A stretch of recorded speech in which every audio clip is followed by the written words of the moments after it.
Imaginez un instant qu'au beau milieu des années 80, une nation entière soit en train d'investir des milliards pour construire le plus gigantesque ordinateur central du monde. Ouais, le genre de projet titanesque avec des kilomètres de câbles et des milliers d'ingénieurs mobilisés. Voilà, exactement.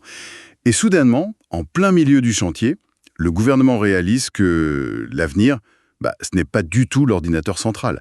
L'avenir, c'est le cloud computing. Mhm. Et là, d'un seul coup, on arrête tout. C'est ça.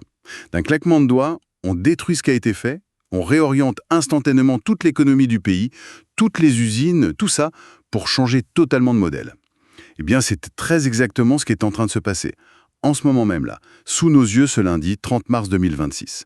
Sauf que ce n'est pas de l'informatique, c'est à l'échelle de l'exploration spatiale. Avec un objectif qui est en fait très clair, une installation humaine permanente sur la Lune d'ici 2030. Et l'architecte de ce bouleversement monumental, c'est la Chine. Ok, décortiquons un peu ça. Parce que pour bien comprendre cette ambition, il faut vraiment regarder au-delà de la simple prouesse technologique.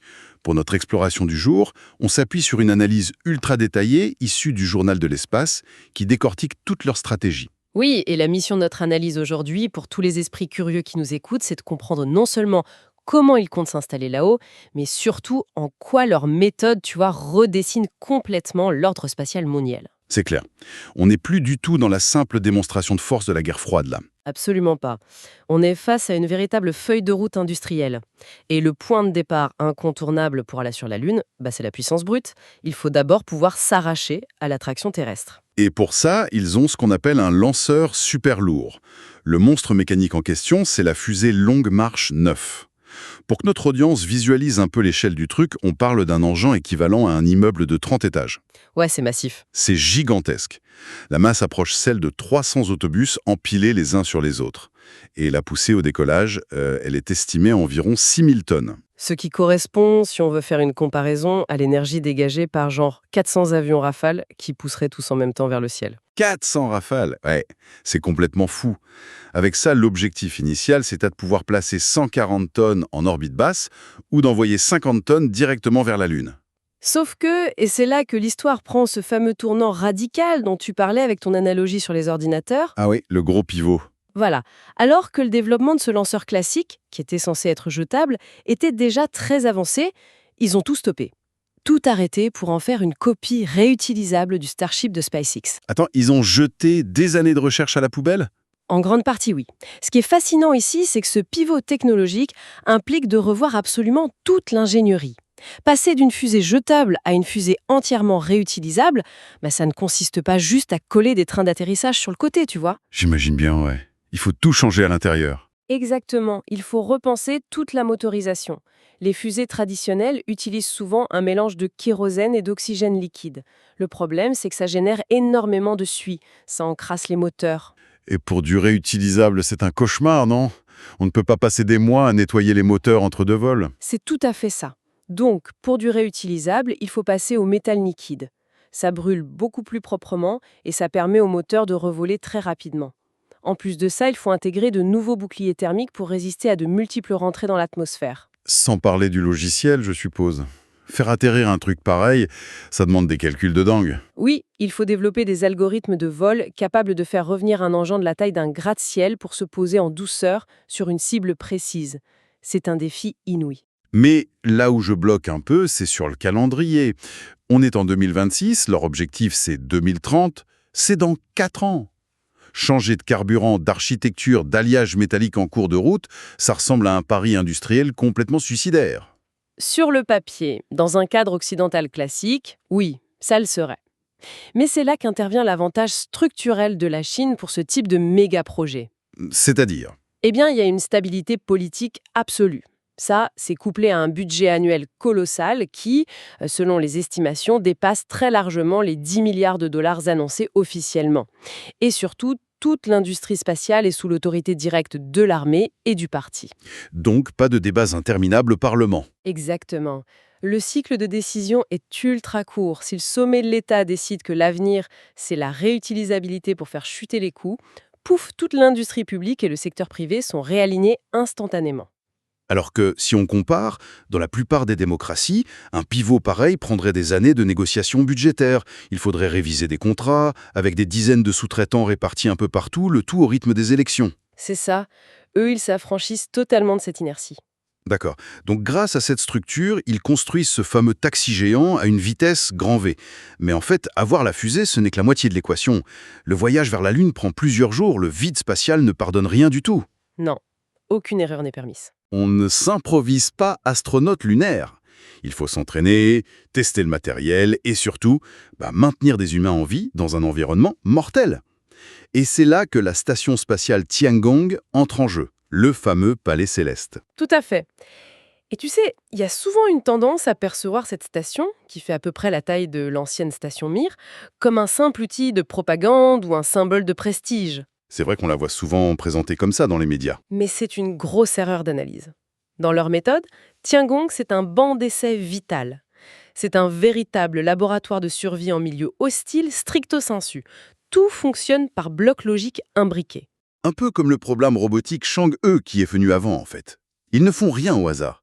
Ils envoient d'abord une sonde en orbite lunaire, ensuite ils posent un rover, après ils réussissent le truc de fou de se poser sur la face cachée, et enfin ils ramènent des échantillons sur Terre. C'est exactement cette philosophie. Chaque mission sert à valider la technologie de la mission suivante. Donc Tiangong, c'est l'équivalent de cette méthode pas à pas, mais pour le facteur humain. Absolument.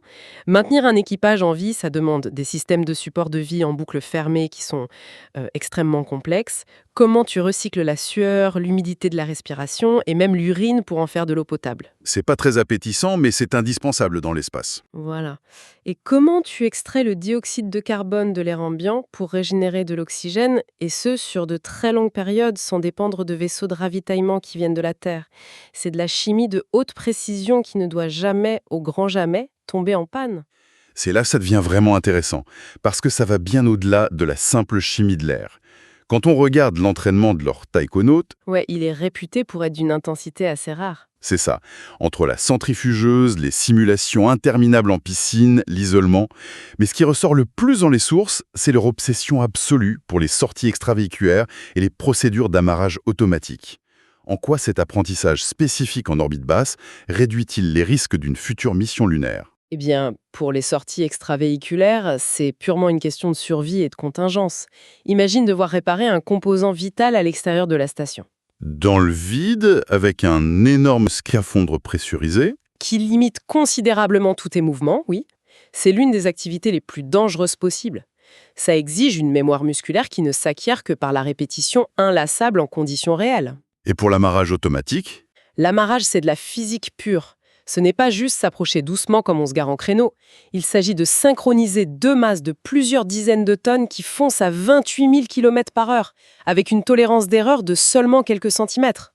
ah oui, et j'imagine que c'est critique pour le retour de la Lune, parce que quand le module lunaire devra remonter de la surface pour s'amarrer au vaisseau de retour qui l'attend en orbite, ça devra marcher du premier coup. C'est vital. À 380 000 km de la Terre, tu n'as pas de service de dépannage. Si l'amarrage échoue, l'équipage est perdu. Donc Tiangong, c'est vraiment la salle de répétition générale pour s'assurer que ces procédures deviennent une routine absolue. Ce qui nous amène directement à leur stratégie d'approche pour la Lune, et là, c'est frappant de voir à quel point les philosophies divergent. Le profil de la mission chinoise, c'est un vol direct d'environ 34 jours. Il prévoit un freinage d'urgence en orbite lunaire, vers 100 km d'altitude, puis une descente autonome gérée par un radar pour se poser à moins de 7 km/h. L'avantage de cette méthode, c'est clairement la sobriété énergétique et la rapidité. C'est ça, on consomme beaucoup moins de carburant, et le trajet court réduit vachement l'exposition des équipages aux radiations cosmiques. Mais, et c'est un mais gigantesque, cette approche directe est d'une audace qui frôle la témérité, surtout si on la compare au programme Artemis. Si on relie ça à une perspective plus large, c'est une observation cruciale. Le programme Artemis, qui est mené par les États-Unis et d'autres nations, mise sur une architecture très différente. Eux, ils se concentrent sur la station Gateway. Une sorte d'avant-poste permanent en orbite lunaire. Exactement. Alors oui, c'est indéniablement plus lourd, plus complexe et beaucoup plus coûteux à mettre en place. Mais l'avantage majeur, c'est que ça offre une redondance. un filet de sécurité. Ah, je vois le truc. Si le module de descente chinois a une avarie moteur au moment de quitter l'orbite lunaire, l'équipage n'a littéralement aucun plan B. Ils n'ont pas de station spatiale où se réfugier en attendant les secours. C'est le grand pari de cette architecture type Apollo. La méthode directe exige une fiabilité technique de 100%. C'est risqué, C'est un pari technologique monumental. mais c'est un pari qu'ils assument pleinement. Ça s'inscrit dans leur logique de rapidité d'exécution. Moins d'infrastructures préalables en orbite, ça veut dire une capacité à se poser beaucoup plus vite sur la surface lunaire. Et cette surface, c'est le cœur même de la mission. L'objectif, ce n'est pas juste de planter un drapeau pour la photo et de repartir. C'est de s'installer durablement. Et là, on touche à mon avis au concept le plus fou de toute cette analyse, l'utilisation des ressources in situ. C'est le camping de l'extrême. C'est une bonne comparaison, ouais. Imagine un peu, pour ceux qui nous écoutent, tu pars camper dans le désert le plus aride du monde. Mais au lieu d'apporter tes bouteilles d'eau, tes tentes et tes bonbonnes d'oxygène, on te dit que tu dois fabriquer ton abri avec le sable sous tes pieds et synthétiser ton propre air en arrivant. Ça ressemble presque à de la science-fiction. Totalement. Et pourtant, c'est un procédé industriel bien réel sur lequel leur laboratoire travaille d'arrache-pied. Mais concrètement, comment on fait pour tirer de l'oxygène d'un simple caillou mort? En fait, tout repose sur la composition chimique du régolithe, la fameuse poussière lunaire. Elle est extrêmement abrasive, mais ce n'est pas juste de la terre. Elle est composée de silicate et d'oxyde de fer ou d'aluminium. D'accord. Et en termes de masse, ce régolithe contient environ 40 à 45% d'oxygène. Le truc, c'est que cet oxygène est chimiquement verrouillé à l'intérieur des minéraux. Ah, donc on ne peut pas juste utiliser un filtre, il faut casser la structure même de la molécule. Exactement. On entre dans le domaine de la métallurgie de l'extrême. Les chercheurs développent des techniques pour chauffer ce régolithe à des températures faramineuses. Comment? Avec des fours? Souvent en utilisant des miroirs géants pour concentrer l'énergie solaire ou même des micro-ondes. Une fois que la roche est en fusion, on y sait passer un très puissant courant électrique. C'est un processus qu'on appelle l'électrolyse en sel fondu. Ok, et ça fait quoi au juste? Ça permet de séparer les éléments. D'un côté, tu obtiens du métal liquide et de l'autre, tu libères l'oxygène sous forme gazeuse. Cet oxygène est ensuite capturé, purifié et stocké, soit pour que l'équipage puisse respirer, soit comme comburant pour faire redécoller les fusées. C'est brillant. Et pour l'eau? Parce qu'on sait que leur objectif principal, c'est le pôle sud lunaire. C'est là que le fond de certains cratères, qui ne voient jamais la lumière du soleil, abrite de la glace d'eau depuis des milliards d'années. Extraire cette glace, c'est effectivement l'autre grand pilier de la survie sur place. Mais attention, ce n'est pas comme piocher dans un glacier terrestre. Cette glace est mélangée à de la roche dure comme du béton, le tout dans l'obscurité totale et à des températures proches du zéro absolu. Donc, des conditions atroces pour le matériel. Les batteries se vident en un rien de temps s'il n'y a pas de soleil pour les recharger. C'est pour ça qu'ils misent tout sur l'intelligence artificielle et la robotique avancée. L'idée, c'est d'envoyer les machines faire le sale boulot en premier, c'est ça, il dit, avant que le premier humain ne pose le pied? Tout à fait. Des rovers autonomes dopés à l'IA devront repérer les veines de glace, forer, extraire la matière, la chauffer pour sublimer l'eau et enfin la récupérer. Et en parallèle, d'autres robots utiliseront le métal fondu dont on parlait ou des techniques d'impression 3D géantes pour fabriquer des briques avec le sol lunaire. Pour monter des murs de protection contre les radiations et les micrométéorites. C'est ça. En gros, c'est une usine totalement automatisée qui doit se construire toute seule. C'est la condition sine qua non pour s'affranchir des ravitaillements terrestres. C'est vertigineux. Mais ça amène un autre problème, purement logistique et géométrique. On ne peut pas isoler ces bases. Il faut communiquer, transmettre des données télémétriques, piloter ces flottes de robots. Et là, on se heurte à la rotation de la Terre. Le grand obstacle géométrique, oui. Bah oui, parce que si on place toutes les antennes de communication spatiale uniquement sur le territoire chinois, dès que la Terre tourne et que la Chine se retrouve dos à la Lune, le signal est physiquement bloqué par la planète. Le contact est coupé. Ce qui est impensable. Quand tu as des taïkonautes en pleine phase de descente ou un robot qui manipule de la roche en fusion à 2000 degrés, une coupure radio de 10 heures, c'est juste inconcevable. Cela soulève une question importante. Comment maintenir le contact ? Et la réponse, c'est la route de la soie spatiale. Un maillage d'antennes autour du globe? C'est ça, la nécessité impérieuse de créer un réseau mondial de stations de suivi, l'équivalent du Deep Space Network des Américains. La Chine déploie aujourd'hui une diplomatie scientifique très agressive pour tisser des partenariats internationaux. Je crois qu'il s'appuie beaucoup sur la Russie, historiquement, non? Pour l'expertise technique des vols habités, oui, mais pour la géographie, ils se tournent massivement vers des pays d'Afrique, comme la Namibie, ou d'Amérique du Sud, comme l'Argentine, pour y implanter d'immenses paraboles de communication. Ce qui garantit une ligne de vue ininterrompue avec la Lune 24 heures sur 24. Alors, d'un point de vue technique, c'est super intelligent, mais géopolitiquement, l'implication est énorme. On sait que les États-Unis interdisent pratiquement toute collaboration bilatérale directe avec la Chine dans le domaine spatial. Absolument. En créant ce réseau alternatif, en offrant à des pays émergents un accès à des données scientifiques de pointe, la Chine ne fait pas que résoudre un problème de géométrie. Elle contourne le blocage américain et crée un bloc spatial concurrentiel super solide. L'espace devient vraiment l'outil d'influence ultime sur Terre. Et même sur son propre sol, l'infrastructure physique s'adapte à cette ambition. Historiquement, les bases de lancement chinoises étaient cachées profondément à l'intérieur des terres pour des raisons militaires et de secret. Ce qui posait des problèmes dramatiques, on s'en souvient. Lancé depuis le centre d'un continent, ça veut dire que les étages de fusée et les débris retombent au-dessus de zones habitées. C'est le fameux accident de 1996. Ouais, cette tragédie où une fusée s'est écrasée sur un village près de la base de Xuchang, ça a causé la mort de plusieurs dizaines de personnes, et même récemment, on a encore vu des étages pleins de carburants toxiques retomber près de zones résidentielles. Si tu veux lancer une fusée par semaine pour construire une base lunaire, tu ne peux pas garder cette géographie. Sans compter que la mécanique spatiale exige de lancer vers l'est pour bénéficier de la vitesse de rotation de la Terre. La solution logique, ça a été de développer massivement la base de Wenchang, qui est située sur une île côtière. Et ils font aussi de plus en plus de tirs en mer, non? Oui, des lancements maritimes directement depuis des navires ou des plateformes en mer Jaune. Au moins, comme ça, en cas d'anomalie ou lors du largage normal des étages, tout retombe dans l'océan Pacifique. C'est beaucoup plus sûr. Et aujourd'hui, d'avoir des cadences de lancement qui donnent le tournis et de rivaliser avec les bases occidentales les plus actives. Alors, qu'est-ce que tout cela signifie au final? Si on rassemble toutes les pièces du puzzle de notre analyse, on voit une cohérence vraiment rare.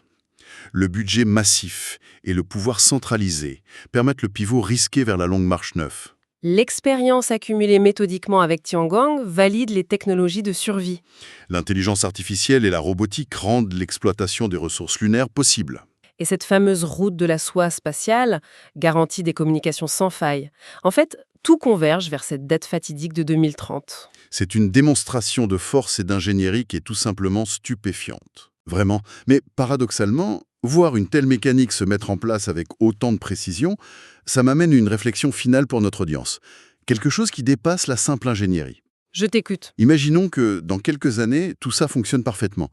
La Chine, ou une autre nation d'ailleurs, déploie sa flotte de robots autonomes au pôle sud de la Lune. Les machines forgent, extraient l'eau de la glace millénaire, construisent des dômes avec le sable lunaire et arriment physiquement une usine de plusieurs tonnes au sol.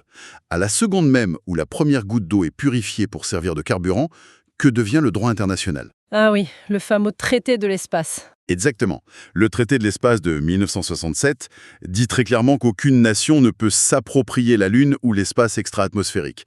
La théorie dit que c'est un bien commun. Mais si une usine robotique occupe physiquement l'unique cratère qui contient la meilleure glace et qu'elle transforme cette glace extraterrestre en ressource économique, à qui appartient réellement cette ressource? Cette réalité physique risque de pulvériser le cadre juridique théorique. Tu sais, l'histoire nous montre régulièrement que le droit finit toujours par s'adapter, souvent dans la douleur, à la réalité établie par ceux qui maîtrisent le terrain. La théorie juridique cède souvent sa place au pragmatisme industriel. Une réalité vertigineuse, à l'intersection du droit, de la survie et de la philosophie. Une question fascinante à méditer la prochaine fois que l'on regardera cette petite sphère briller dans le ciel nocturne. C'est un sujet de réflexion inépuisable, c'est clair. Un éclairage fondamental en tout cas. Merci infiniment pour cette analyse en profondeur des logiques qui sous-tendent ce grand bouleversement spatial. C'est toujours un privilège de pouvoir décortiquer ces mécanismes avec autant de nuances. Et surtout, un immense merci à notre audience, à tous les esprits curieux qui nous écoutent et qui font vivre cette exploration. Continuez à interroger le monde qui nous entoure et on se retrouve très vite pour une nouvelle immersion passionnante. À bientôt!